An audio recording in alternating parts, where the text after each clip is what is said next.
you're making healthcare choices, experts say con artists are targeting your personal information. Consumer investigator Carice Jackman explains how to spot the scammers posing as government agents and how to stop them from stealing your identity.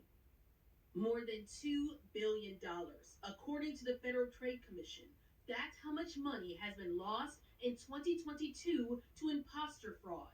And as millions of Americans go through open enrollment for Medicare and Medicaid, experts say a popular form of imposter fraud is scammers scheming to steal your critical health information.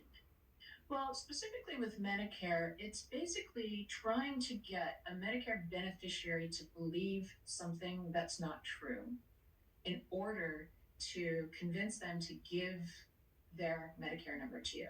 Kathy Stokes, who runs the Fraud Watch Network for AARP, says the con artists use fake caller ID names and numbers to impersonate Medicare or popular healthcare organizations, all in an effort to steal your info and sell it on the dark web to the highest bidder. Really have to focus on not engaging to begin with because they're that good. Once we engage, it can be game over.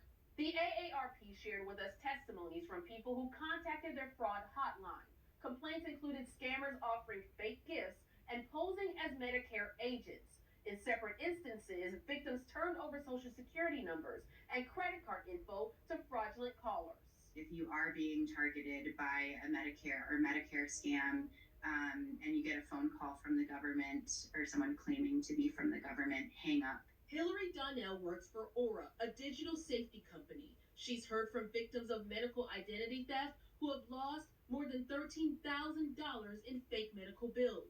Donnell says in some of the worst cases, this type of scam can also affect a victim's health. Medical identity theft can result in the victim losing access to their health benefits, facing delays in getting critical care, or even getting a misdiagnosis or the wrong treatment plan because of a medical history that was created by a scammer and that isn't real for that victim.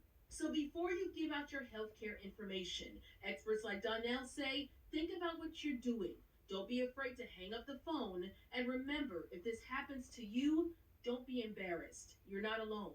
These scams affect anybody, and they can take a variety of different forms.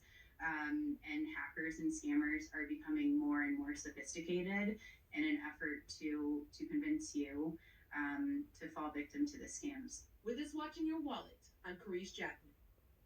The Centers for Medicare and Medicaid Services both say you can report any concerns about potential fraud by calling 1-800-633-4227.